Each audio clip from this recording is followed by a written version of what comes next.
bacanya badal maghrib sekalian. Mestinya kalau menurut aturannya dibacanya pada asar itu akhir tahun, awal tahun itu awal tahun dibaca badal maghrib.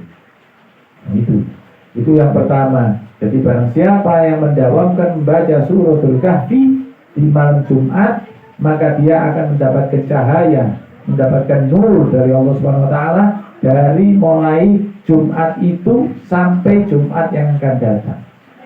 Selalu dijaga sama Allah Subhanahu wa taala. Kemudian fadilah membaca surat Yasin itu banyak sekali. Di antaranya seperti membaca 10 kali khatam Al-Quran, karena Yasin adalah hatinya Al-Quran. Barang siapa membaca, kata Rasulullah, barang siapa membaca suratul Yasin fil lailah, Rasulullah tidak mengucapkan Lailatul Jumat, tidak. Man qara'al Yasin fil lailah, ya, tidak mengucapkan Lailatul Jumat. Barang siapa membaca surat Yasin di malam hari, maka tidak dibangkitkan, tidak dibangunkan di pagi hari kecuali diampuni dosanya oleh Allah Subhanahu wa taala. Nah, itu keuntungan kita kalau membaca suratul Yasin. Yang ketiga yang kita baca bersama-sama tadi suratul Mulk atau Tabarakalladzi biyadihil mulku adalah salah satu fadilahnya, yaitu mengamankan kita dari siksa kubur. Dibacanya memang ba'dal isya. Setiap selesai sholat isya kita dawamkan membaca suratul Mulk untuk mengamankan kita dari siksa kubur. Dan ini dianjurkan untuk dihafalkan. Yang hafal suratul Mulk itu aman dari siksa kubur. Tabarakalladzi biyadihil mulku wa huwa ala kulli syai'in qadir. Dan di akhir suratul Kahfi tadi itu ada 9 ayat yang terakhir yang kita baca tadi. Innal ladzina amanu wa 'amilus solihati kanat lahum jannatul firdausi nuzula khalidina fiha la yabghuna anha hiwala.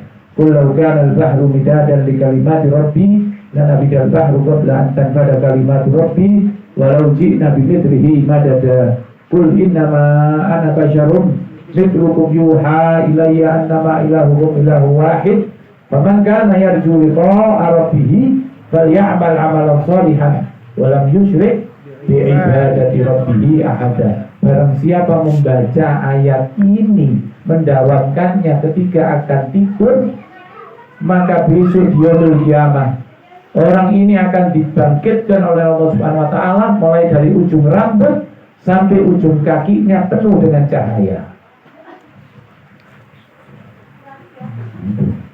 Tapi diamalin, Mbak, dibaca.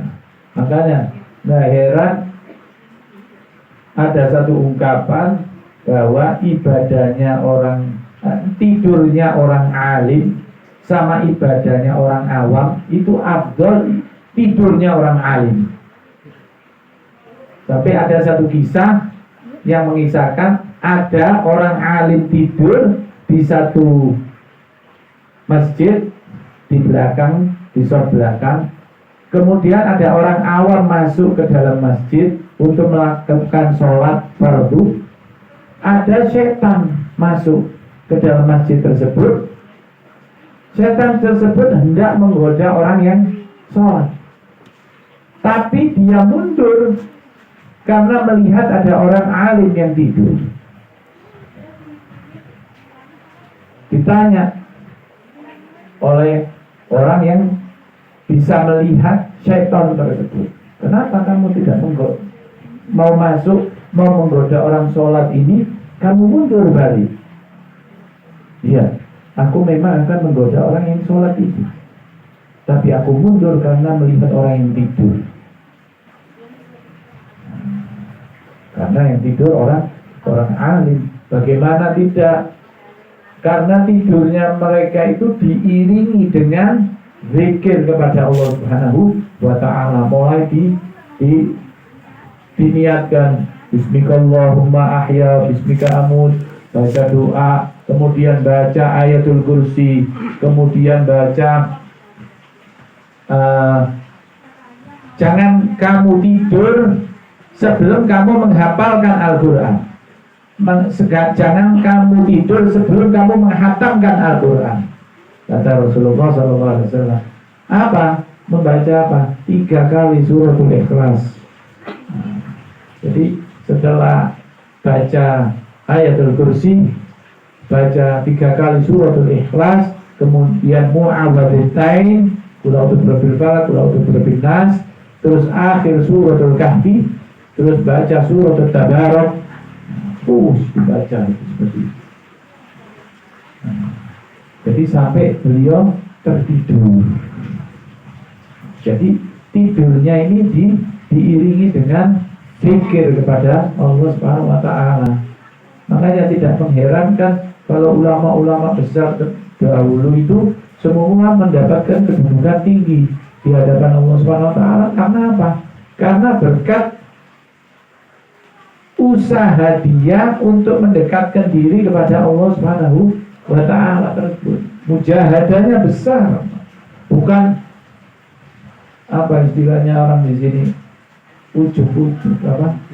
Tahu-tahu jadi orang besar, tahu-tahu jadi orang alim. Enggak begitu. Prosesnya ini panjang. Prosesnya panjang. Imam Abu Hanifah pernah mengatakan, Imam Abu Hanifah ini imam madhab, pernah mengatakan, saya merasakan lezatnya qiyamul lail setelah melaksanakannya selama 20 tahun. Saya merasakan lezatnya qiyamul lail setelah melaksanakannya selama 20 tahun. Artinya apa? Kalau kita ingin merasakan halawatil iman, manisnya iman, itu perlu proses, nggak langsung dan diuji, Pak. Orang katanya ngaku beriman, bertakwa sama Allah Subhanahu wa taala. Apakah dibiarkan begitu aja? Tidak, diuji. Kok kita yang di dalam kehidupan ini diuji? Nih tanya anaknya bapak ini, kalau mau naik kelas ada ujiannya enggak? Naik kelas saja Pak SD ada ujiannya. Bagaimana dengan kedudukan kita di hadapan Allah Subhanahu wa taala? Harus bersusah payah, memang beribadah terus. Sebab pahalanya apa? Pahalanya surga. Surga itu mahal, Pak. Kalau enteng pahalanya, pengorbanannya enteng, kepingin pahala dapat, ada pahalanya payung. Dapatnya payung itu yang beli biasanya apa? Permen itu yang ada nomornya. Hadiah apa? Boneka. Hadiah payung. Karena pahalanya surga, jadi pengorbanannya luar biasa. Karena apa? Tiketnya surga itu mahal harganya.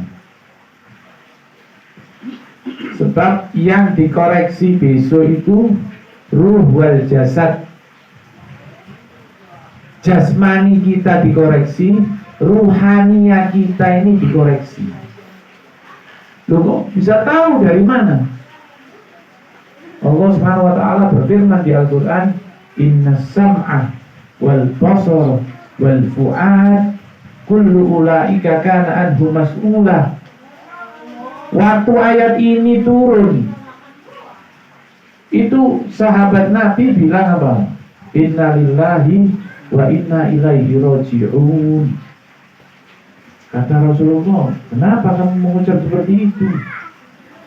Ya Rasulullah, kalau inna sam'a wal basar, sesungguhnya mata, sesungguhnya telinga pendengaran, wal basar penglihatan, itu dimintain pertanggungjawaban. Mungkin bisa kita hindari, nggak dengerin orang ngomongin orang, kita pergi, bisa dihindari.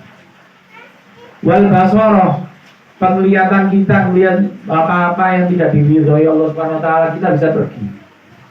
Tapi yang susah wal fuad, hati. Jiwa kita ini yang susah dikendalikan. Makanya itu disuruh banyak-banyak beristighfar. Sebab gak usah jauh-jauh. Kita kalau jalan ke kuburan, nanti ada orang jalan yang aneh dikit aja. Meskipun nggak ngucap, sedikitnya akan diapain? Dibatin. Oh, orang ini kok bisa begini ya? Begini ya? Pasti ada begitunya. Nah, itu yang begitu itu dipertanggungjawabkan. Lihat dong. Nggak ngomong loh. Fuad di dalam hati. Ulu ulaika kan mas'ulah. Semuanya akan dipertanggungjawabkan. Ya Rasulullah, makanya sahabat bilang innalillahi wa inna ilaihi raji'un. Bagaimana cara ngatasin yang ini? Kata Rasulullah, banyak-banyak beristighfar. Terus dijauhkan yang begitu itu. Sebab penyakit-penyakit hati itu susah. Makanya benar Rasulullah SAW ketika seusai perang Badar, yang mana perang Badar adalah perang terdahsyat di zamannya. Tidak ada yang bisa mengalahkan kedahsyatan perang Badar, yang mana 313 umat Islam melawan 1000 orang kafir Quraisy. Kalau secara logika Pak, 1:3, orang 1 dikeroyok orang 3. Kira-kira yang menang orang mana? Sama-sama bawa senjata, sama-sama bawa pedang. 1:3, 313 lawan 1000, seperti itu. Menurut logika yang 1000 yang menang. Tapi Rasulullah SAW berdoa kepada Allah Subhanahu wa taala, dan Allah Subhanahu wa taala menghendaki umat Islam menang. Bukan karena malaikat ikut berperang. Memang malaikat waktu itu ikut berperang, diperintahkan oleh Allah Subhanahu wa taala untuk berperang. Tapi bukan karena itu, karena Allah Subhanahu wa taala menghendaki umat Islam untuk menang. Itu yang dahsyat seperti itu dikatakan sama Rasulullah jihadil asghar, jihad yang kecil. Kita habis dari jihad yang kecil menuju jihadil akbar,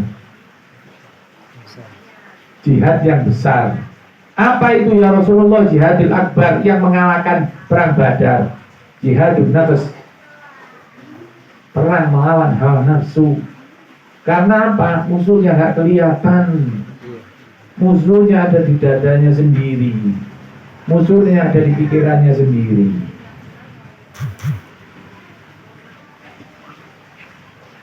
Lalu Rasulullah SAW yang luar biasa saja seperti itu mengatakan seperti itu, bagaimana dengan kita? Makanya kita harus banyak-banyak beristighfar kepada Allah Subhanahu wa taala. Baginda Nabi besar Muhammad SAW mencontohkan, beliau mengatakan, saya setiap hari tidak kurang dari 100 kali beristighfar memohon ampun kepada Allah Subhanahu wa taala. Setiap hari tidak kurang dari 100 kali baginda Nabi besar Muhammad SAW beristighfar kepada Allah Subhanahu wa taala. Padahal pengorbanan beliau untuk agama luar biasa. Luar biasa. Bayangkan, satu contoh aja di perang Badar. Dari Madinah ke desa Badar 150 km. Tanggal 15 Ramadan, waktu zuhur, umur beliau 55 tahun, mengendarai kuda, membawa pedang, bukan untuk buka bersama, Pak. Mau perang, setor nyawa ini. Kira-kira orang zaman sekarang, misalnya Pak, umur 55 tahun, mengendarai kuda dari sini ke 150 km, man, sini Bandung. Nah, tanggal 15 Ramadan, Habis sholat zuhur di Nurul Yakin berangkat naik kuda ke Bandung bawa pedang buat perang loh, bukan buat bersama. Kira-kira gimana?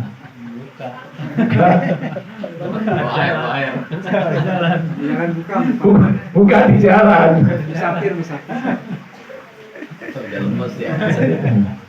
Sebab orang mengendarai kuda itu Pak, kalau menurut ilmu kesehatan, kalori yang dikeluarkan itu besar. Iya, gerak terus. Karena gerak terus. Berat mengendalikan kuda itu. Nah itu beliau lakukan di usia 55 tahun di tanggal 15 Ramadan dengan menempuh jarak 150 km dari Madinah ke desa Badar untuk berperang. Untuk apa? Untuk syiar agama Islam. Sebab kalau 313 ini mati Pak, selesai agama Islam waktu itu. Karena ya itu cikal bakalnya umat Islam itu di situ. Makanya beliau sempat kesel di awal-awal risalah Islam. Karena apa?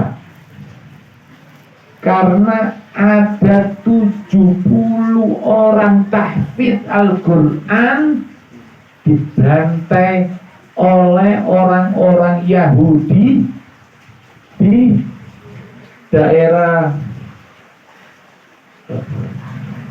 mana itu? Yang Madinah ke sana itu. Dari Koinuk di daerah Taif ke sana itu ada kampung orang-orang Yahudi. Jadi pura-pura, ya Muhammad, saya mau mempelajari Al-Quran, kirim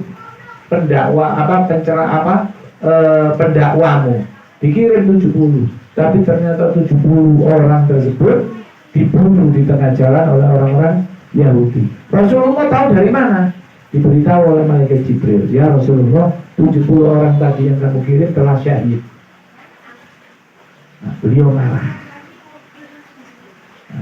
Marahnya itu diungkapkan dengan apa? Dengan apa oleh beliau?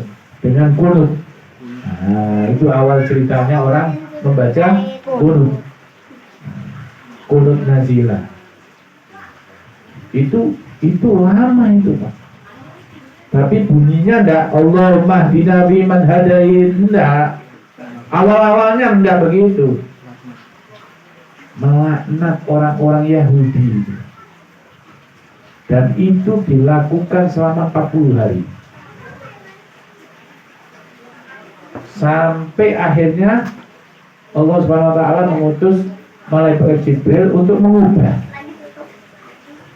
doanya menjadi qunut yang seperti kita baca sekarang. Tapi akhirnya dibinasakan orang-orang itu oleh Allah Subhanahu wa taala.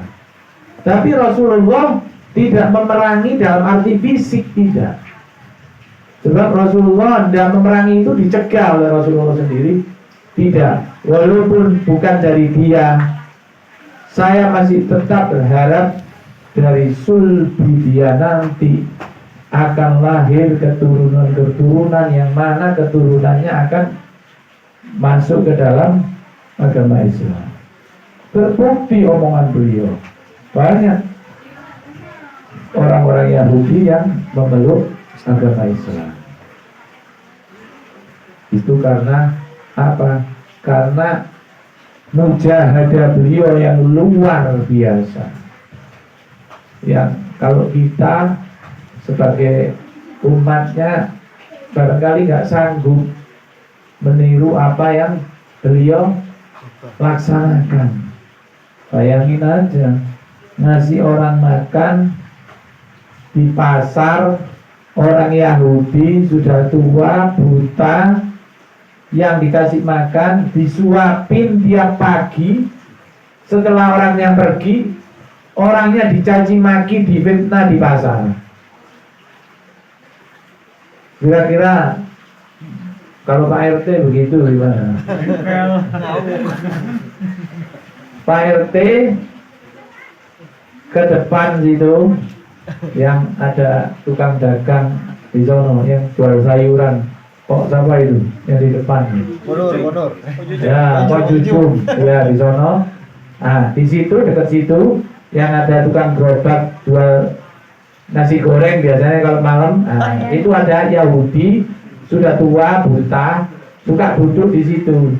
Nah, Pak RT ini tiap pagi nyamperin ke situ ngasih makan, bukan sekedar ngasih makan, disuapin sama beliau. Tapi sepulang beliau dimaki-maki di depan orang-orang yang beli di Pak Jujum itu. Jangan percaya Pak RT Dodo itu bohong mulu itu nggak karuan itu suka ngumpetin barang orang, suka makan haknya orang, begini begitu. Kira-kira gimana? Dan itu beliau lakukan sampai beliau wafat. Gitu. Masalahnya seperti itu. Beliau lakukan sampai beliau wafat, walaupun dicaci maki. Sampai dilanjutkan oleh Khalifatul Rasulullah Sayyidina Abu Bakar Siddiq. Sepeninggal beliau, Khalifah Umar melaksanakan apa yang dilakukan oleh baginda Nabi Muhammad SAW dengan menyuapi Yahudi buta tadi, tapi beda suapannya, kasar. Akhirnya orang Yahudi buta itu mengatakan, ini nggak seperti biasanya. Kemana orangnya? Itu sahabatku, itu saudaraku, melebihi saudara kandungku sendiri terhadapku. Orang itu yang paling peduli padaku. Ya, orang itu yang pantas menyandang gelar Nabi akhir zaman, bukan Muhammad. Orang itu yang menyuapi aku. Bahkan aku tidak tahu namanya dia, tapi aku senantiasa diberi makanan dan disuapinya. Kamu sendiri, kata Sayyidina Abu Bakar, nggak tahu orang itu siapa, nggak tahu. Tapi yang jelas itu orang baik dan orang itu yang pantas menjadi Nabi akhir zaman. Apa jawab Sayyidina Abu Bakar? Ketahuilah yang menyuapimu adalah Nabi akhir zaman, baginda Nabi Muhammad SAW. Menangis sejadi-jadinya orang Yahudi buta itu berkat akhlakul karimah seperti ini, beliau mengucapkan asyhadu an la ilaha illallah wa asyhadu anna Muhammadar Rasulullah. Nah, pertanyaannya, sanggup nggak orang sekarang jalanin begitu? Baru sekali dibilang gitu. Ya, ini sebagai mukadimah saja. Insya Allah pertemuan yang akan datang kita mulai membahas kitab Safinatun Najah. Safinah itu adalah perahu, Najah itu kesuksesan, perahu menuju kesuksesan, jalan yang sukses. Sebab kita akan mengarungi lautan yang luas, Pak, menuju negeri akhirat. Nah, ini insya Allah akan kita bahas nanti malam Jumat yang akan datang. Tapi enaknya bagaimana nanti yang akan datang? Kahfi sama Yasinnya di rumah masing-masing atau gimana? Selalu malam, ya. Kata ibu-ibu yang bilang kemalaman katanya. Ya, keburu tidur. Jadi Kahfi sama Yasinnya dibaca ba'dal maghrib di rumah masing-masing. Isyaknya kita baca tabarok saja, ya gitu. Ya, terus, sama maulid. Apa maulid aja, terserah. Apa bacanya Yasin, Kahfi, Yasin, tabarok di rumah masing-masing. Di sini kita baca maulid. Terus sedikit sama fikih gitu. Iya. Mulai itu. Jadi baca maulid ya. tergantung guru. Mana aneh. Nah, kesepakatan bersama. Jangan nanti tengah-tengah taklim tidur percuma. Gitu. Kabur. Iya. Ya udah ketemu Nabi gitu. Jadi gini saja, maulid saya mungkin bisanya kalau ini kan ada itu ya. Di tempat Habib Soleh ada acara tiap-tiap minggu pertama, kedua, ketiga itu gantian juga baca burda seperti tadi burda, terus khataman, kadang simtul duror, khatmul Quran gitu. Minggu pertama, kedua, ketiga, ya selang-seling. Terus saya ditugasi mulai dari zaman Habib Soleh dulu untuk baca kitab Nasha'id Diniyah wal Wasaya Imaniyah yang ditulis Habib Abdullah bin Ali Al-Haddad.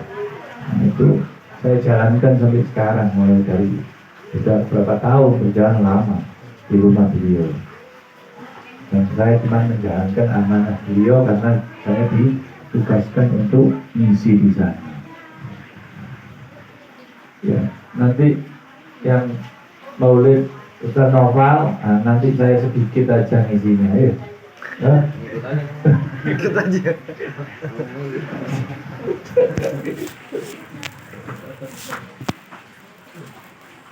Jadi insya Allah nanti ini Safinatul Najah mulai kita bahas malam Jumat yang akan datang setelah pembacaan Maulid. Ya. Insya Allah bihaulillah. Ini saja yang bisa saya sampaikan pada pertemuan taklim kita malam hari ini. Kurang lebihnya mohon maaf.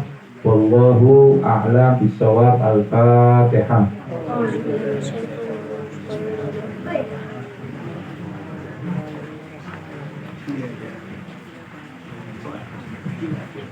Wa huwa ya karim ya Allah.